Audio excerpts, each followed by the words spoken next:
So good afternoon, everyone, and thanks everyone for registering and attending. I'd like to welcome you to the Crane Safety webinar. This webinar builds on and presents to the larger health and safety community, builders, formwork contractors, other people involved from the Ministry of Labor, and other stakeholders are in attendance, and so I think that's great. And so this best practice guide was built by a coalition of builders and members of the OFA with the OFA there. We also relied on different individuals like Jim Wilkinson and some other safety professionals in the industry. This best practice guide is designed to educate constructors on their responsibilities during the erection, operation, and dismantling of cranes on construction sites. And it really focuses on implementation and practical solutions. The guide was designed to spur conversations and collaboration with the parties involved in cranes. And so that obviously includes the formwork contractors, erectors, engineers, consultants, and others in the crane industry. A big thank you to all of those involved. This includes obviously high-rise members, the MTABA, the OFA, Jim Wilkinson, and some other engineers and professionals that were able to weigh in and give their feedback. I'd also like to thank the RESCON Health and Safety Committee. As everybody knows, because we've done a lot of webinars from the health and safety side, the RESCON Health and Safety Committee and the entire RESCON membership, and I think OFA has joined us in that, has really committed to a continuous improvement model. And so we continue that on the day-to-day, but we also continue it with this document, our approach to cranes. And so the idea is our efforts are not going to end today. They will include a reevaluation of this document, outreach to additional stakeholders, and we're going to continue to look at the erection, the operation, and the dismantling of cranes. In addition, we will continue to work with our labor partners. We'll continue to work with our government partners out of MOL, including enforcement, prevention, and the minister. And we're looking to make meaningful changes when it comes to health and safety in Ontario. I'd like to do a quick land acknowledgement. And so we respectfully acknowledge that we're situated on traditional territories and treaty lands, in particular those of the Mississaugas of the New Credit First Nation, as well as the Anishinaabe of the Williams Treaty First Nation, the Huron-Wendat, and the Métis Nation. As RESCON's office is located in Vaughan, we are grateful to have the opportunity to work and live in this territory. We're lucky enough to have some opening remarks from the Minister of Labor, Immigration, Training, and Skills Development. Minister Monty McNaughton is a true champion of construction, both when it comes to skilled trades and labor supply, but more importantly, when it comes to the health and safety of workers. He has introduced multiple pieces of legislation, including the Working for Workers Act, and we're honored to hear him talk today to this audience and to talk about his commitment to health and safety, and specifically to crane safety. So with that. Hi, everyone. I'm glad for this opportunity to talk about what our government is doing to ensure the health and safety of the everyday heroes building our province. Ontario's construction workers and tradespeople are heroes. Everyone, no matter what industry they work in, deserves to come home safe after a hard day's work. One injury, or worse, a fatality, is one too many. Injuries at work should never be the norm. Our third Working for Workers bill builds on our mission by making job sites safer, requiring privacy and running water and portable washrooms, mandating women's-only washrooms, and PPE and gear that actually fits. We've also raised fines companies face for health and safety violations to the highest level in Canada. We've also hired more than 100 new health and safety inspectors, allowing Ontario to have the largest labor safety inspectorate in our province's history. And they're out each and every day making sure our job sites and workplaces are safe for all our workers. Our inspectors regularly inspect tower and mobile cranes to ensure that workers and the general public are safe. In a blitz back in 2022, ministry inspectors visited more than 1,500 job sites where cranes operate, and inspectors issued nearly 4,000 orders as a result. Each inspection takes hours as inspectors are checking every rung and bolt to ensure that workers are safe on the job, because one life lost or one person injured is one too many. As we continue on our mission to build a strong Ontario, we'll continue to work for workers. Safety is everyone's business, government, employers, and labor. Together, we can help ensure everyone comes home safe.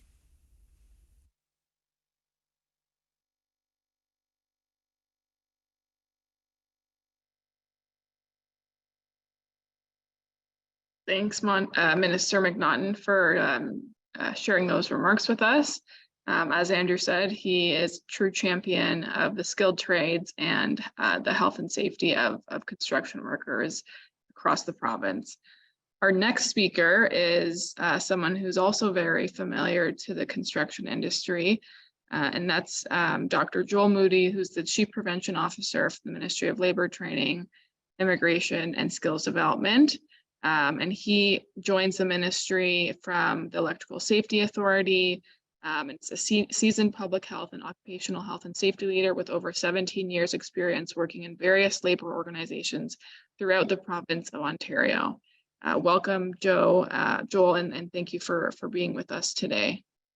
Well, thank you very much, Nina, and to the rest of my RESCON colleagues and partners.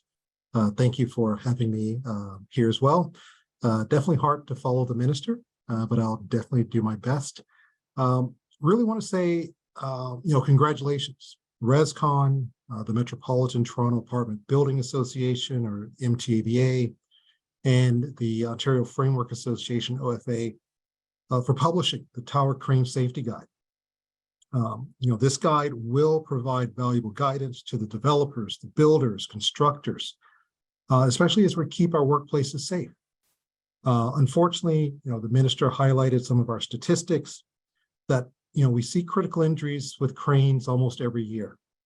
Last year, 2022, we saw 20 critical injuries and unfortunately 1 fatality. And the year before that, it was 5 fatalities.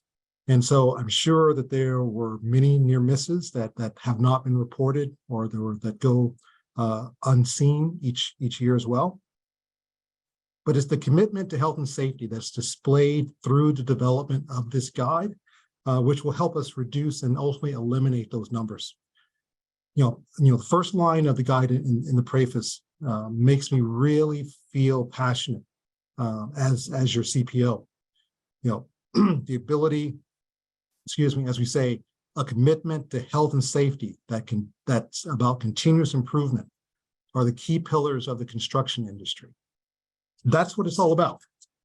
Creating that culture, creating the opportunity for health and safety, continuously striving for improvement. So I applaud RESCON and everyone else in the room virtually for your commitment to health and safety. This is also my priority as your CPO. So many of us are familiar with our province's strategy that's called Prevention Works. And some of those objectives focus on improving occupational health and safety knowledge, the practices supporting our workplaces to fulfill their responsibilities. That's what this guide helps us do so. So how do we support those workplaces by continuously building upon the knowledge, the high quality training, and easily to understand resources? So it's a system. We all work together, and it takes that system in order to move things forward. We can't get there without our partners. And so as we talk about the partners, you are part of that system. You are my partners. I'm your partner. Because how do we work together in order to improve upon the culture of safety? And that's what this, the ability today, this webinar that we're talking about, is really signaling to me that all the parties do have a vested interest. And they are willing to take the time, take the resources, take that ability to come together to identify something that is industry-driven, industry solutions that are finding opportunities. So first and foremost, thank you very much for that support. So as the minister said, we are focusing on crane safety. The Ministry of Health and our safety inspectors regularly inspect tower cranes and the mobile cranes while visiting the construction sites, and especially to check on the compliance with the Occupational Health and Safety Act. The ministry is developing the recommendations currently to update the regulatory requirements relating to crane safety. And we've done this in consultation with the industry, our labor groups, and this input is informing that work. So I know this work is years in the making, but it's on the table. I want to assure you that. Health and safety, as Minister said, continues to be a priority, not only for the minister, but the ministry as well. So you may have seen a couple announcements a couple of weeks ago about the new working at height standards. This is moving forward, a great step. So it's a commitment that I have as your CPO to continually review the training standards, ensure that we are the jurisdiction that has the highest quality standards, and they're up to date. And that is where our industry, we want it to be. Also, a remind, had the opportunity to speak at another event that RESCON you hosted a few weeks ago about naloxone in the workplace. And do remind that that is coming into regulatory effect tomorrow, June 1st. Many moving items. So I do want you to remind, we can't take our foot off the gas. We can't rest on laurels. We always are talking about continuous improvement, but pace yourself. I don't want us to burn out. I want you to always be mindful of your mental health and all of those great things, because that is how we talk about wellness and how we are going to continue to have improvements in the system. So once again, thank you very much for having me with you all today. And once again, congratulations to all the members that took part in developing this guideline, and look forward to hearing the rest of the seminar today. Thank you very much. Thank you, Dr. Joel. If we have time for just one question. Through the health and safety community, we know that we just heard that the crane standards are going to be updated. Is there anything on the timelines? Yeah, no, thank you. As you know, there are always many different steps that we're having to take place. But what I can say is it's on the list, and we're looking to move it as quickly as possible. So that's where we are now. Okay, sounds good. Well, thank you again for joining us. We all know crane safety is extremely important. We're very happy to be a part of this effort, and we've been working together very closely since the pandemic, and it's been a great partnership. So thank you again for that. And yeah, just looking forward to more work. Thank you very much. So next, we have a presentation by Jim Wilkinson. Jim is a professional engineer with many years of engineering and health and safety experience in the construction, industrial, and related industries. As a former senior official of the Occupational Health and Safety Division of the former Ontario Ministry of Labour, he was instrumental in the development of health and safety regulations and safety standards involving temporary structures, access equipment, and material handling equipment, including tower cranes and related hoisting devices. Jim has been a technical advisor to the Ontario Government Legislative Review Committees and has served as the Canadian delegate to the International Labour Organization in Geneva, Switzerland. He is currently president of Wilkinson Technical Services, providing a broad range of engineering services to the construction industry. As a forensic engineer, he had conducted complex high-profile accident investigations and has been qualified in legal proceedings to provide expert witness testimony for the courts, Ontario Labour Relations Board hearings, and coroner's inquests. Jim is an active participant on international and national technical committees and is a current member of the CSA Z24A Technical Committee for Town Cranes. Jim took a lead role in the RESCON Crane Safety Committee in developing the Construction Industry Code of Practice Safe Use of Tower Cranes. Thank you very much for being with us, James, and just going through his bio, I can imagine how great his presentation is going to be. Go ahead, Jim. Oh, thank you. Didn't mean for that to be quite such a long intro, but I have been spent a lot of my career with the Ministry of Labour in various technical and administrative capacities, and also for the last number of years as Wilkinson Technical Services. I will just try to do a screen share now.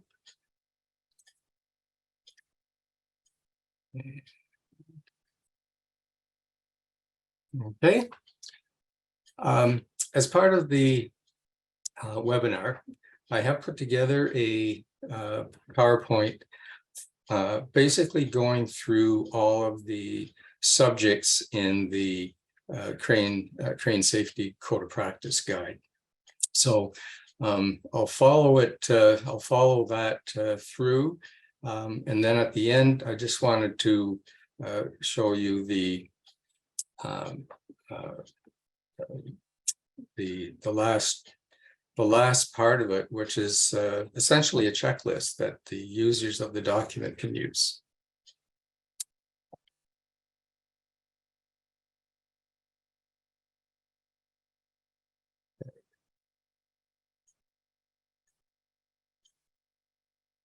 So just what we'll go through in the next 20 minutes or so is I spent a little bit of time going through why we thought this guideline or code of practice was required.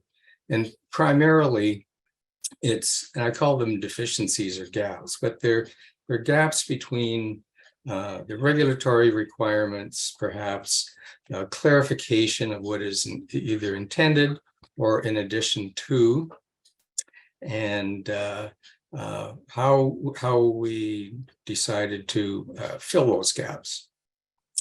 Tower cranes are governed, as we all know, by legislation under the Occupational Health and Safety Act, but there's also codes and various standards that are out there that govern them as well. And then the rest of the presentation will be essentially going through section by section, or at least chapter by chapter, of the guideline itself. So just the types of cranes that it's intended to deal with, as the name implies, it's tower cranes, traditional hammerhead, luffing boom cranes, rail-mounted tower cranes, which we don't see that much anymore. Certainly I haven't for some time, but they're still out there, and that they would apply. And also the tower crane section of the self-erecting tower cranes. This little diagram stole from the standard, and essentially it shows the difference between how the chassis portion of the tower crane is governed by the mobile crane standard and the upper section by the tower crane standard. So what are some of these gaps?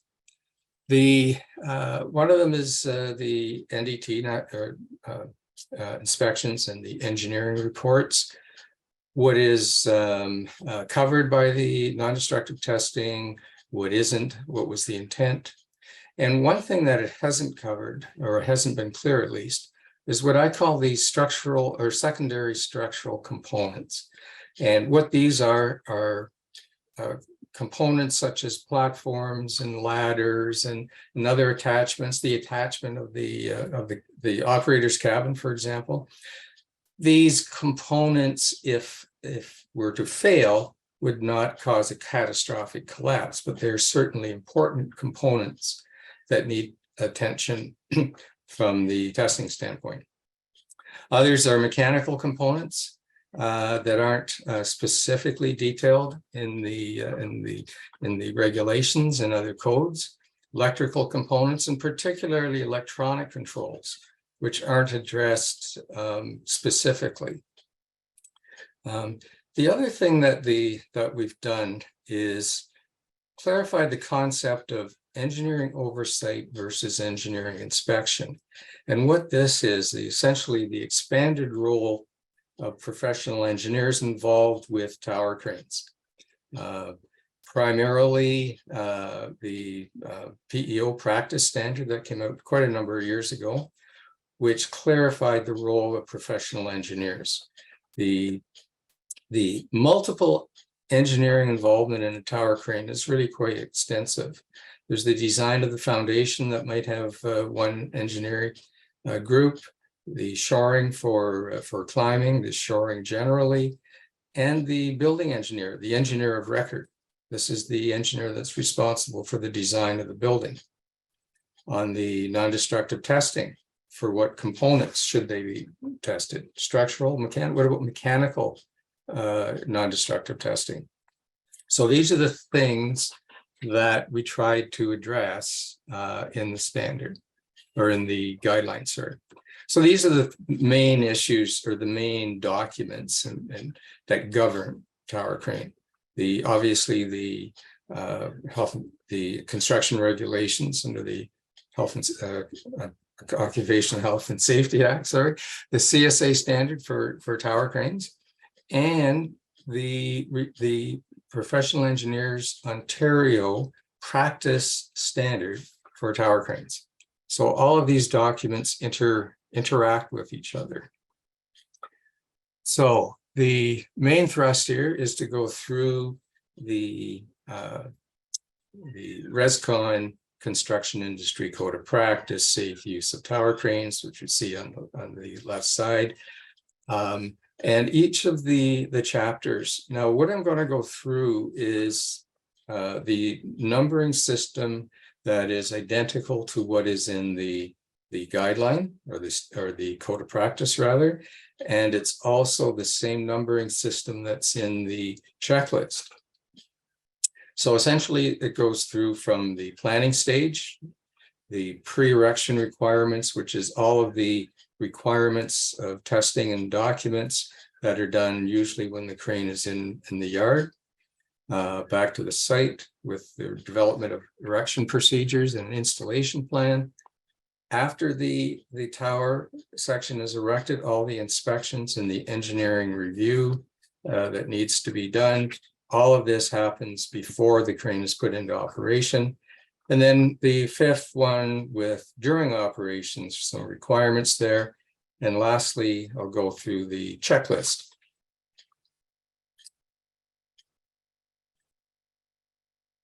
So the first stage is project planning and site assessment. Now, what the first page of the checklist is on the right-hand side there. And this is probably the most important part of the process. And that is meetings with all of the people involved, be it the engineers, the former contractor, the crane owners, mechanics, and basically make decisions with respect to the crane. And at this point, I think maybe at this point I should talk about the intent of this is to provide not only what needs to be done and what needs to be in drawings and documents, but also what documents need to be kept. And that's one thing that is very important, to go back and make sure that there's been recording of minutes of meetings, decisions made, drawings, documents, etc.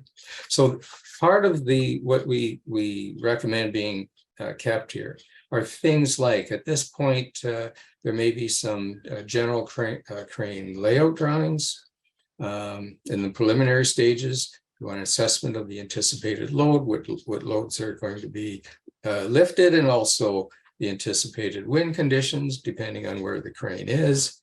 Preliminary erection, climbing, and dismantling procedures. Obviously, we had some discussion about, well, the climbing and dismantling procedures you don't need to know right away, but actually you do, because you need to anticipate how the crane is going to be dismantled, and potential interference with other cranes and structures, and of course, the foundation pad. Now, I've just gone through a couple examples of these documents and what they look like. And they don't need to be very sophisticated. They can be just marked up drawings or plans showing the traffic flow, where things are set up. These are some examples of drawings that are marked up to show where everything goes. All of these documents can be kept for future reference, and a lot of them, of course, get changed as time goes on. Now, the next process is getting documents to the engineer. There's a number of documents that the engineer needs to have. One of them is wind studies. We had some discussion about wind studies in terms of how useful they are. Granted, a lot of the wind studies that the developer has for the permanent building, but often that could be used by the engineer responsible for the crane. And of course, the manual for the crane. And here's what's most important, and that is the owner's crane log, for inspection and maintenance report. This is a log of all of the repairs, and maintenance that has gone on with the crane, usually from the last project or the last couple projects. So it's important when the engineer is looking at certifying the crane, or at least reviewing the crane, to have all this information. And of course, any preliminary site drawings. So the next thing is a list here. And as I say, these numbers are used throughout the code.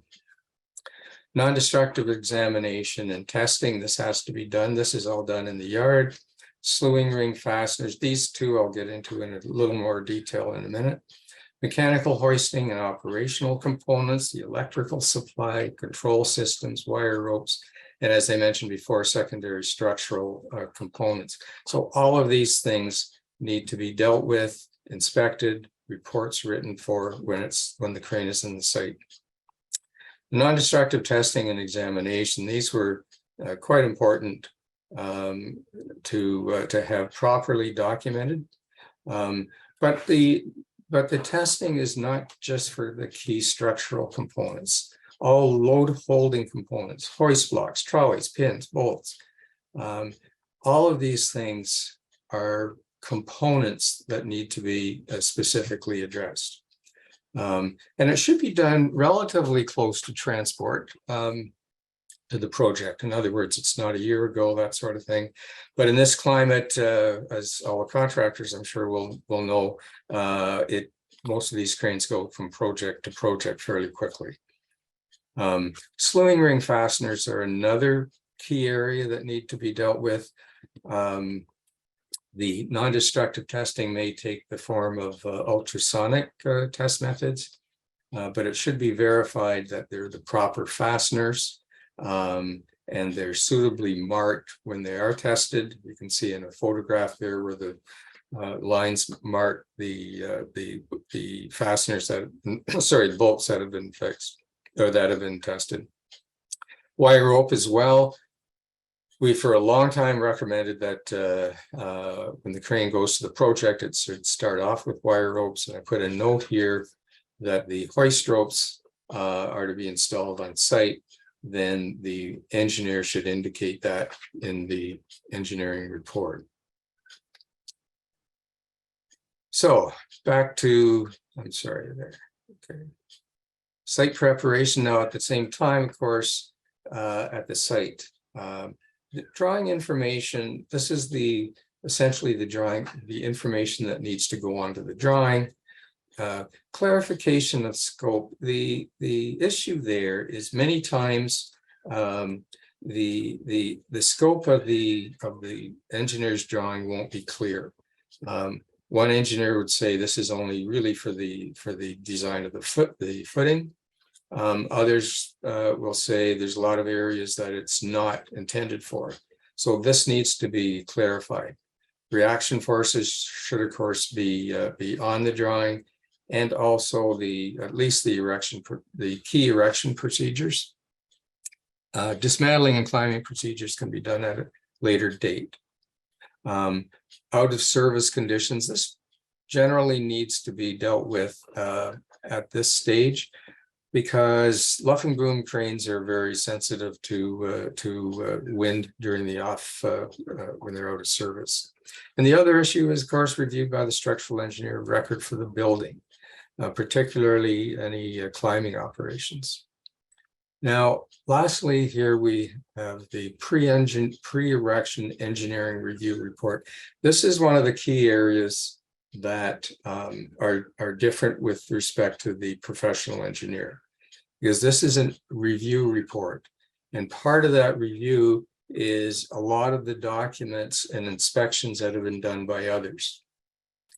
Certainly the non-destructive testing report, but also things like the specific inspection of the slewing ring fasteners and their condition, electrical controls, mechanical, counterweight ballast inspection. These are all the things that need to be done to the crane in this, at the yard.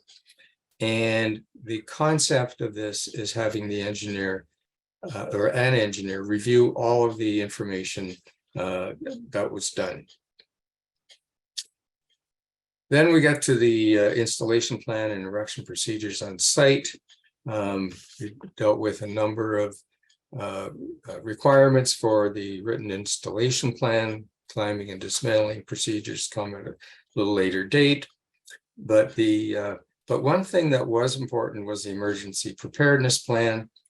This is basically a plan to deal with emergencies that involve not only people on site, but also at the periphery of the project from the public. Okay, the post-erection inspections and the engineering review. Now we're at the stage of installing the crane on the site. And that involves, of course, a number of operational and load tests once the crane is erected, using test blocks that have to be designed by an engineer, properly labeled. The next section, 4.1 on the screen, this is the inspection report by the erector.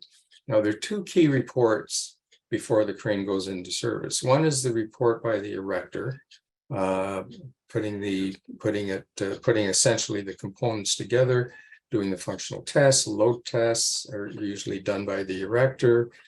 There should be a description of the test in the report, examination of the ropes and reeving, electrical grounding to ensure that it's been properly grounded, and the identifying the components that were inspected. So a number of the components that were inspected by the erector needs to be dealt with in that particular inspection report. Now, the next report is by the engineer, and the engineer is basically, when this report has been prepared, essentially the crane can go into service. And as you can see, there's a lot of things to cover there. Now, once again, as I mentioned before, this is an expansion of the role of the professional engineer to not only do visual, say for instance, visual examination of the components during the inspection, but also to verify that all of the other inspections were done. Things like the electrical grounding, the electrical inspections, the functional tests were done. Sometimes the engineer might, in fact, witness the tests or require them to be done again. But the issue is the engineer is satisfied that they've been carried out. So now we get into the operation. The operation requirements. This I would say is straightforward in that they are done now. And the sections here are really just to clarify some of the details. The on-site inspections that are done routinely. One particular is the operator's crane log, and the operation manual, of course, must be on site and with the operator. Emergency rescue, if emergency rescue is required to be used, use the tower crane. The proper out of service configuration for the specifics, multiple crane sites when there's multiple cranes. Not only on the engineering, you'll see the requirement for the engineering in terms of clearance and so on, but also the communication between operators and other site personnel. Containers and slings. This section we put in, however, it obviously would be applicable to mobile cranes and other hoisting devices as well. And the requirement for load test blocks, and of course, procedures during weather conditions. Now, I threw this in for a little bit of clarity as well. This is the on the containers and slings. This is a garbage bin and other devices that are hoisted routinely that really need to be looked at. There should be a design for them. This is a sort of a typical garbage bin, but they also need to be inspected. And all of this is under section 172 of the regulations. Okay, and finally, the checklist. Now, this was all of the committee members really agreed that this was a very important part of the document. The document's some, 20 some pages. There's a lot of material there, but to make this a very useful document, we thought let's make a checklist. And the checklist is essentially organized pretty well identical to the sections in the guide or in the code. So this can be used to as a transmittal if need be from the forming contractor to the constructor. It can be used by the constructor just to make sure that all of the items are in place. And it can be used as a document management tool to have the various documents located in certain categories. So that was the intent of it. The idea, as I say, the idea behind it is to have the various requirements and items categorized.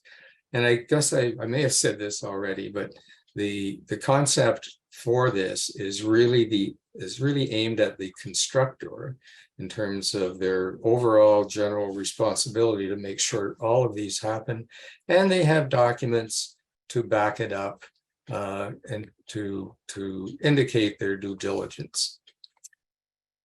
So that is my presentation. Would you like me to stop sharing now? Yes, we do have a few questions. Perfect. Thank you very much, Jim. You're welcome. So just a few questions from the audience. The first is, are there different considerations for luffing cranes versus hammerhead cranes? And can you give us some examples? Yes, there is certainly a difference. As you know, in my first slide, the luffing boom cranes, as the name implies, is a tower with a crane with a boom that moves up and down. The difference with respect to site conditions and wind conditions, when it's out of service, it's normally parked at a certain angle, which is the most stable form, but that may change with wind conditions. So the difference is the engineer that's responsible for siting the crane should take into consideration the microclimate, because the microclimate will dictate when what the actual wind conditions are. The manufacturer can only design the crane for normal conditions, and most of them will say if they're not normal, that the engineer should make the appropriate changes. Okay. And then due to construction delays and construction time is being extended, what are your thoughts on expanded construction timelines and how it may impact the crane? Expanded construction, I'm not really quite sure. Would that be dealing with delays for equipment? Yeah. So if the timeline for constructing a certain building has been extended and generally, does that impact the crane in any way? I'm trying to think of what that would be. Say if the crane is at the project longer than Exactly, yeah. than anticipated. Okay. No, it shouldn't affect. What it will mean is that there's more and more routine inspections that are done. Say there's a number of areas that need to be inspected every six months, and some of that's the non-destructive testing as well. So the longer the crane's on the project, the more that has to be repeated. There was a discussion about some of the items that need to be inspected or re-inspected every 6 months, some every 12 months, and so on. But the length of the project should not affect it, other than more frequent inspections. Okay. Sorry, it took me so long to figure that out. No, that's okay. So somebody else was asking, it sounds like there's a focus on ensuring the crane is in the best shape possible before it is erected on site. Is this the goal of the document? I'm sorry, is this the goal of the document that we've created? Like is the goal to make sure it's in the best shape? Oh, of course. the goal is to spend a lot of attention to the crane when it's in the yard. It's in pieces. The components can be individually inspected, which sometimes would be very difficult once the crane's erected on site. So yes, the goal is to definitely spend some time with that and to document everything that's done. That's why I was talking about the role of the engineer being expanded to make sure that all of the documents, the mechanics reports, the NDT, all of that's done ahead of time. Okay. And then the last question, Toronto has a great safety record compared to other North American jurisdictions. Any thoughts on why we've been so successful? Well, it's a great compliment too, but is there a reason?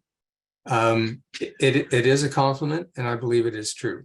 I've been involved with tower cranes at the ministry for most of my time there, and also in the past 15 years, unfortunately, in the private sector. And yes, Toronto is noted for their expertise in tower cranes and concrete formwork construction. Okay, no, that's great. So that's it for questions. Thank you very much, Jim, for being with us, and thank you for being a part of the RESCON document. Really is something we're very proud of having.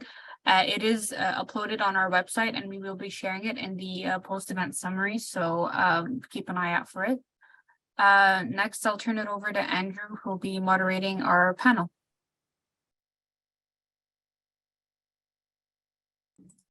Perfect. And if anybody wants to reach out to Jim as well, we certainly have his contact information, and he can help anybody who needs help with that guide as well. So we're going to add some people to the screen here, and then we'll get right into the panel.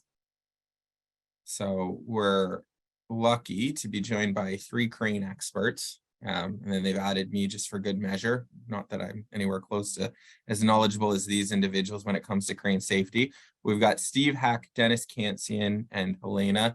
And what I'm going to do is we'll just let each speaker introduce themselves because they'll generally do a better job than I will. So we'll start with Steve Hack, who is first on my screen. Steve Hack, founder of Smart Safety since 2010. But I've been doing construction safety and involved in the construction safety sector since 1993. And if my math serves me correctly, I think that's 30 years this year. I've worked with Jim, the OFA, with most of the forming guys in the city. Helena is a very good friend of mine, and I'm glad she's part of the panel. Perfect. I got Dennis next on my screen. Good afternoon, Dennis Kansian. I'm with the Ontario Formwork Association. I've been with them for 10 years now. Prior to them, I ran my own company since 1981, which is starting to date myself. But having been around that long, I've seen quite a few changes with tower cranes and forming, and I'm glad we're doing this today to just better the industry. And we'll go to Helena. Hi, good afternoon. I'm the safety manager for Hard Rock Forming. Our company has a lot of, we have a lot of cranes, tower cranes. We operate them, we rent them. My background, I have my CRSP, and I also have a bachelor's in occupational health and safety. I've been working in construction safety probably over 15 years. I don't want to say that I'm an expert, but I do want to say I have some knowledge and hopefully some information that, could help out and contribute to this discussion. Yeah, and maybe I can jump in and call you an expert, because I think certainly you've had a very distinguished career and have done a lot to keep a lot of people safe. So certainly in my books, you're an expert. So thank you. We just had a presentation from Jim. I did really like the last question, as it really did recognize the leadership that exists in Toronto. Not just in high-rise forming, but obviously a big part of that is the crane. And when you do look at our safety record compared to other jurisdictions, we've been the crane leader of, I think, not only North America, but at some points the world. And what we've been able to do and the safety standards we've been able to reach, I think they do deserve recognition. And it's people on this call, it's Dennis's group, it's the RESCON builders, it's the MTABA, it's people like Steve and Helena that make it happen. So I guess the first question, I'll start with Steve Heck, is, what's your reaction to the guide? And we're all about implementing. So, what's your reaction to the guide, but really focus on implementation? Well, I guess a couple of things. First, there is a considerable amount of information and content in that new guide. But I think it's definitely the first steps to what is probably our most problematic issue in this industry, and that's standardization.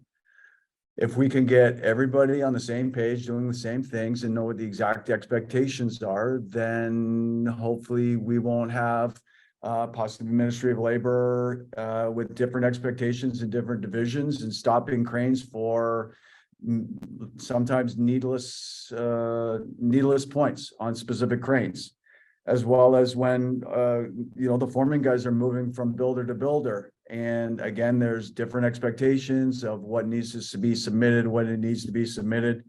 I think if with this new guide, working with the Ontario Formwork Association, setting standards and get those standards accepted across the industry, I think it's going to make things a whole lot easier. And I think it's going to make the cranes inevitably a whole lot safer as we move forward.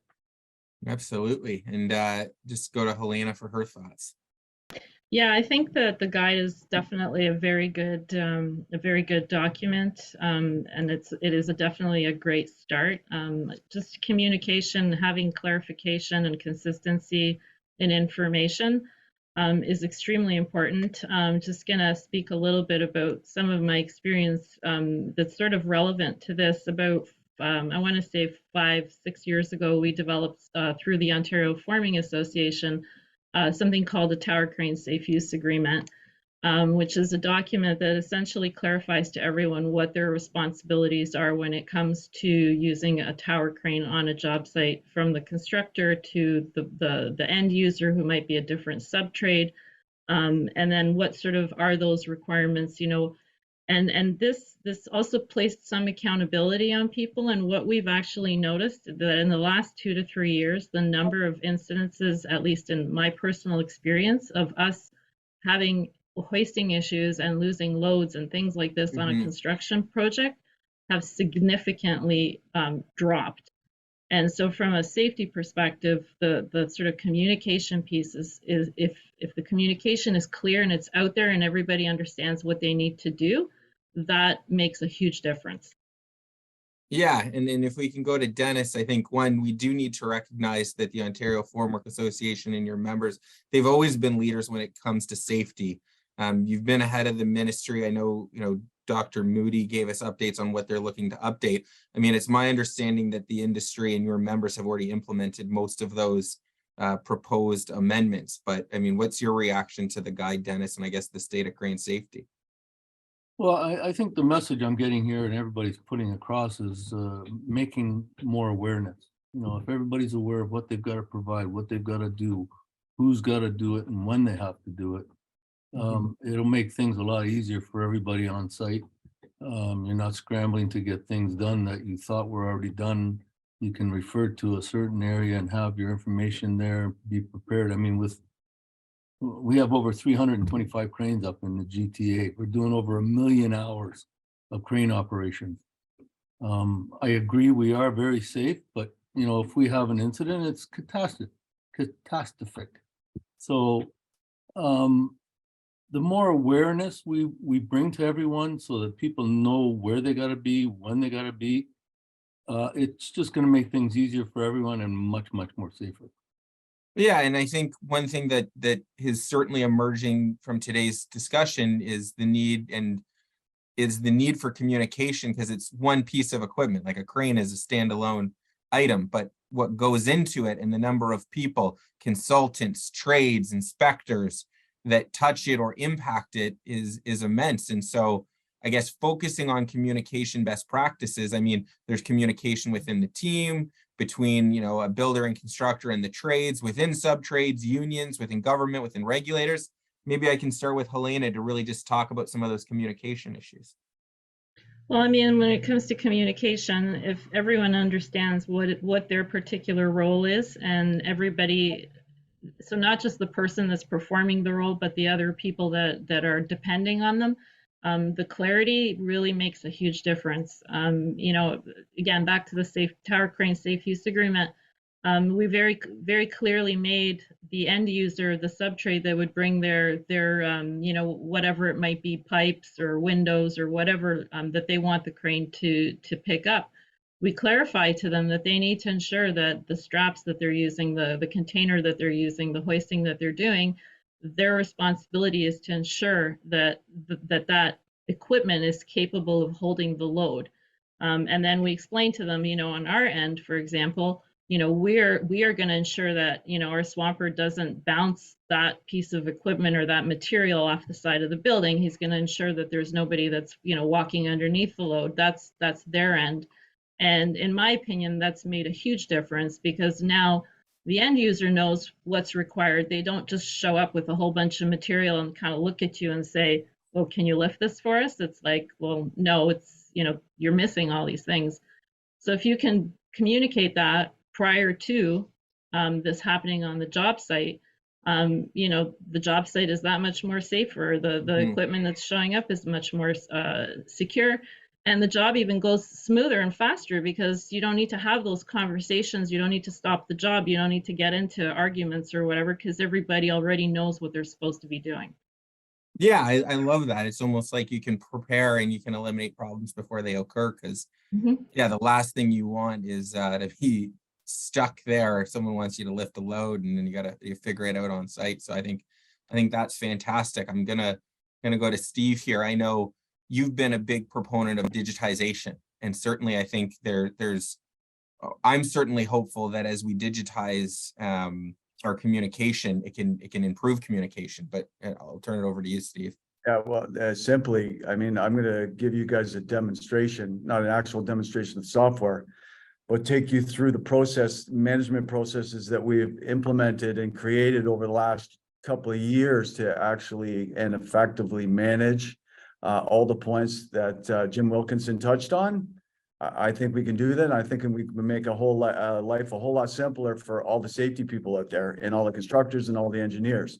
But before that, I do that and we get into that, I wanted to just comment on Dennis's and Helena's comments about the tower cranes. And I think everybody should know that I've been doing this for a very, very long time. I've been writing the crane erection and dismantle procedures for most of the tower cranes that go up in the city for the last probably 12 years. And I just want to commend the entire Forming Association because in the last 5 years, I know that there has been millions, if not billions of dollars spent on new cranes that I'm seeing when I'm creating these documents for all of the forming guys in this industry.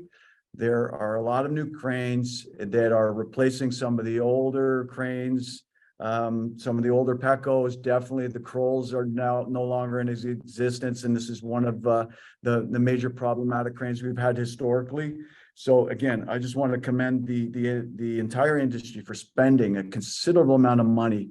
And given the fact that we have, Dennis, did you say over 300 cranes now?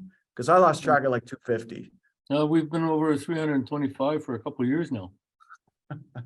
Leading North America, if not at times the world. Yeah. Yeah, absolutely. We've certainly been leading North America for a long time. Pardon me? Yeah. We've been certainly leading North America for a long time. I think Hong Kong sneaks in on us every once in a while. So, and with those kinds of numbers, I mean, it's fantastic. The data we're getting back, we're not having a lot of catastrophic accidents. Thank God. I have personally been involved with too many, and worked with Jim Wilkinson on some investigations on a lot of those. And looking back at all those that have taken place, will this new document have prevented a number of those incidents that I've witnessed in the last 15 years? A number of them that I can think of, yes. I think that if we have some of these protocols, processes, and management techniques in place, it definitely could have prevented some of these accidents. So I look forward to moving forward with this. Yeah, and we'll go to Dennis on his thoughts around communication. I'd also, we haven't commented on it yet, but I also like to commend all the crane operators that we have, because these guys are working, guys and girls are working 90% blind, and they're probably some of the safest people I've ever seen work. So you can't forget for the efforts that they're putting in. Yeah, no, I think that's great because it does come down to an individual, and we are lucky in Ontario because there is a good track record and there are a number of very talented operators. So the one thing that always comes to me when I speak, especially, with you, Dennis, but everybody on this call about crane safety is construction, I think, intimidates a lot of people. It obviously intimidates a lot of people in the public, but even within the construction industry, I think the complexity and the nature of cranes is often intimidating. And so just, I'll start with you, Dennis, but what are some things that that you wish other people knew when it came to cranes? Because it's just not known, but would be helpful if people understood it better, I guess is maybe a way to say it. Well, I think a lot of people are not educated as to what goes into putting a crane up, taking it down, and maintaining it and operating it. People just assume it's a piece of equipment and they come to the site and they can just use it and it's going to be great, right? As Helena was saying earlier, we love to help everybody out. We lift things for everybody, but there's got to be responsibilities for people have to have a know when they show up on a site that it's just not a matter of unloading their truck and taking it away. You've got to have cooperation. They got to know what they're lifting, how much it weighs, how are we going to do it. It's just human nature for people to show up on a site and say, yeah, can you unload it for me? And, most times we try to accommodate them, but as Helena was saying, we can't just do that anymore because with sites that we have downtown right now, you're always constantly lifting to the property lines. So you have to be careful on it. So I just wish people would give more consideration before coming to a job site as to what they require. Yeah, I think that's a great point, and it feeds into the idea, the law of large numbers, and so that's not on our side, right? And even when you get down to 0.001, when you're doing millions of hours of work, that's a larger number than we would like, and so the law of large numbers is certainly working against us. Go to Helena. Yeah, I mean, things that I think pretty much Dennis summed it up pretty well. I also think that people should just understand that if we all sort of take on whatever responsibility we have, and this is something that we have control over, and we carry out whatever our responsibilities are, this actually goes a long way to help everyone else out. I don't think that operating a big piece of machinery or equipment like a tower crane, it's not just the crane operator that's operating that crane. It's the mechanics, it's the swampers, it's the builders, it's the users, it's everyone. And it truly is a team effort. It really is, because if any one of those people don't do their job, then there's always some sort of negative consequences. If the operator doesn't inspect the equipment, if the mechanic doesn't inspect all the equipment that they're supposed to be, if the swamper's not trained, if the builder, doesn't request documentation from, a sub-trade, if any one of those people somehow don't do their part, then it becomes a problem for everybody. And I think that's one of the reasons why we focused on cranes is it's the heart and soul of a high-rise construction site. Everybody impacts it and it impacts everybody. So I think that's a great point. We'll go Steve for kind of the last comment on this topic. In all honesty, how can I, trump what Helena just said? I think she said it all. Well, perfect. So I'm going to put you on the spot then. We're going to start to wrap up the panel. And the one thing we like to do here is leave people with kind of takeaway items. So based on the conversation today, based on the guide, based on everything that you guys have done in your careers, what is one key point or takeaway that you want to leave the audience with? And I'll put you on the spot, Steve, to go first. The takeaway is again, to Helena's point, communication is going to be the absolute key here.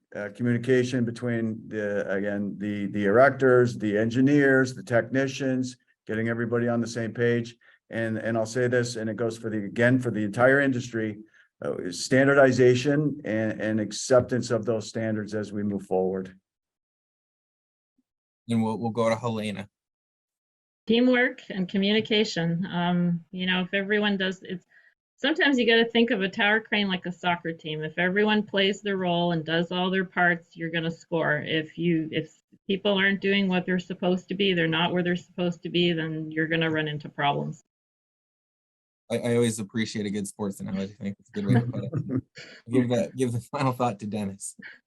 Well, same kind of thought, right? It's like communication, talk about what could go wrong before you do it, not after you do it. And, you know, things tend to work out a lot better that way. Ask questions.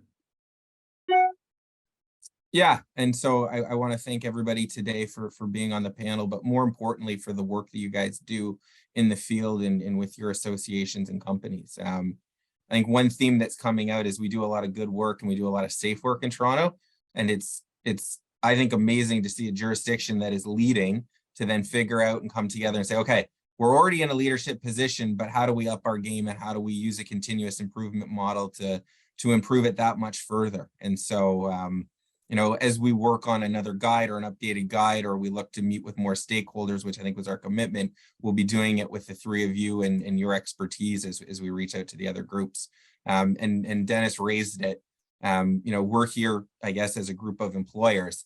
I like to think of safety as a triangle. And so for everybody out there, you know, safety involves us as employers, but it's also the workers in the union and the government. And we've been able to work with government and labor, and that's certainly something that I know everybody is passionate on this panel about, and it's something we'll continue to do. So with that, I'll thank the panel and dismiss them. You're going to notice that one person is going to stay on, and that's because he wears more than one hat and he has more than one role in the industry. So what we're going to do is we're going to bring Ahid in to reintroduce Steve in his next role. I was just going to say, as Andrew was finishing his remarks, I updated Steve's title from founder of Smart Safety to vice president of Safety Loop. So I just want to give him the introduction he deserves. Steve Heck is the founder of Smart Safety Solutions and vice president of Safety Loop. Both bring together a group of Canadian registered safety professionals who have developed a new approach to safety management for the construction sector. Their systems achieve optimum control and oversight over hazards and exposures detrimental to people, equipment, materials, and the environment.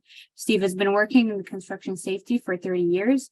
Prior to founding Smart Safety, he worked for Ellis Don, Apotex Pharma, and Tridel, where he was heavily involved in the crane safety process, accidents, and investigations. The floor is all yours, Steve. Thank you. Thank you. So what I want to do is walk everybody through the safety software, our Safety Loop software, and try to touch on all the points that Jim Wilkinson had reviewed with everybody. And Bernie, you want to help me out with? Yep. Absolutely. So I know there's a lot of extremely complex points that need to be touched upon, and including a lot of different groups. So without taking everybody through the actual Safety Loop software, we thought providing everybody with a high-level overview on how the system works would result in a much better understanding of how the entire process is managed from the very start up until the point that the crane is dismantled. So for the purposes of the presentation, we're going to focus on the 6 main phases of the crane process, kind of aligning with Jim Wilkinson's presentation. So also for the purposes of the presentation, we will refer to the forming company as representing the contractor, as 95% of the time, this is going to be the case for the RESCON members. So the first thing that is going to happen from the forming company, that they're going to create the project and open up what we call the master crane safety form. The forming company is then going to invite all the associated groups to that particular project. This is just a snapshot view of the entire process and what happens at each stage. Quite simply, each individual group receives their specific form or forms to be completed at each stage of the process. This will include different requirements by the same group at different stages. Each one of the standardized forms represents the content within the safe use of the tower cranes guide that we've seen already, in combination with the set standards and practices of the OFA as well as RESCON. Each group will meet their assigned requirements by simply completing the checklists and uploading the specific documents. Once completed, all this information is linked to the master crane safety document controlled by the forming company and shared with whomever is necessary at the time. Here's an example of the groups involved and the form requirements that would be signed by each. All forms and documents are shared as needed for review, participation, document submissions, approvals, and of course, all the signatures that are needed. The last step is the forming company assigns the crane or the cranes to the project from their asset list. Immediately, all the asset information can be shared with any group the forming companies chooses. This includes all pertinent documents, manuals, specifications, engineering documents, historical maintenance, and inspections. The next phase of the process is project planning. In this phase, all the engineering documents, drawings, etc., uploaded and shared with the groups as necessary for review, comments, and completion of all their assignments. It is also at this stage that the forming company completes the project-specific hazard assessment.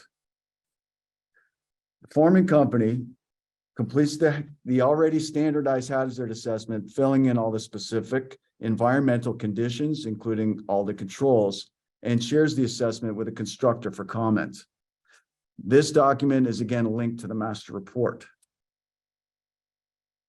The third phase includes all the requirements by the engineers, the designated technicians, and the certified electrician to complete all testing, inspections prior to the crane even leaving the yard.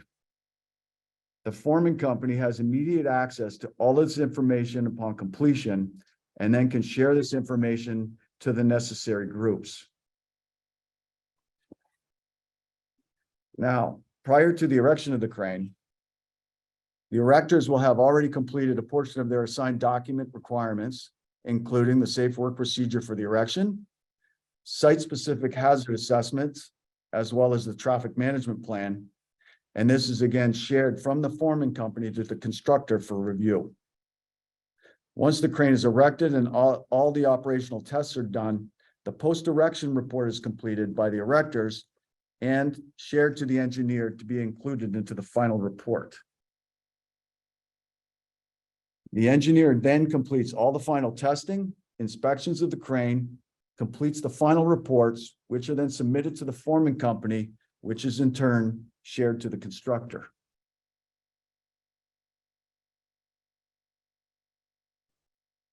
Now, for the daily crane and all the operations that are going to take place, once the crane goes into full operation, one of the more difficult aspects of crane safety is the proper completion of all the inspections. Safety Loop allows the forming company to schedule and assign all crane inspections for each of the timelines defined in the manufacturer's specifications. For example, for the daily inspection, the operator simply grabs his or her device, selects the inspection, scans the QR code, which links the specific crane to the inspection, and completes it. This inspection is now forever linked to that crane and immediately displayed on the admin dashboard for access and review. Every inspection can be monitored for actual completion and for quality of content if necessary. The system automatically notifies the administrator if and when any assigned inspections are not completed as per the schedule. For your general safety, quite simply, Safety Loop is flexible enough to manage all aspects of safety related to the cranes. And these are just a few examples listed. The forming company can manage and monitor all day-to-day activities and safety requirements as needed. And with our asset management system, the forming company can schedule and monitor all the maintenance for the crane, maintain, manage, and link all records, inspections, documents, manuals, pictures, and videos directly to that asset. Again, any of this information can be shared to the appropriate parties whenever necessary. And then finally, For the dismantle of the crane, again, the erectors simply complete their assigned safe work procedures, risk assessments, reports, forms, checklists, and again, these are submitted to the forming company, which again, in turn, share them with the constructor prior to the dismantle. Now, this completes our crane safety review, and we hope that the takeaway is as follows. Yes, the crane safety requirements are extremely extensive, complicated, and somewhat confusing. But we truly believe that our safety software brings clarity, efficiency, oversight, and true accountability for each phase of the crane's project lifecycle. And with that, Andrew, I want to thank everybody and this opportunity to present the opportunity that we have to try to make things a lot easier for all the safety people and the constructors and the engineers again. Thanks, Steve. There are a couple questions that have come through, specifically on digitization. Can you digitize the logbooks as well? Yes, absolutely. Well, the logbooks are comprised of a lot of different aspects with all the collective information that will go into the logbook. We will individualize each of those different requirements and log them into one logbook when all of that information is actually linked to that particular asset, which will be the crane. And that will include all the sub assets to that crane, which could be the motors, the towers, because all of these items related to that particular asset get switched out all the time.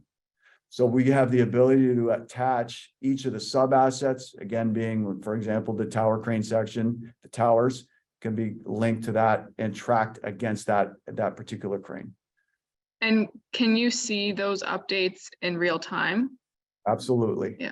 In fact, someone that's on a dashboard, the administrator, as soon as a form is open, has visibility to what that individual is doing. For instance, the crane erection or crane inspection. Okay. And a lot of health and safety best practices in general are like, it's about accountability.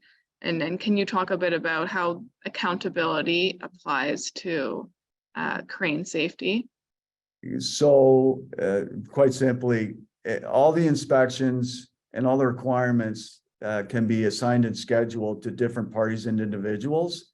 And the system automatically holds them accountable to actually complete the forms or the processes. And if they don't, there's automatic notifications that can be sent to any of the parties that want to be involved in that notification process. And then how are builders involved in this process, specifically related to the digitization and the dashboard and the portal? Are they able to access it as well and see it?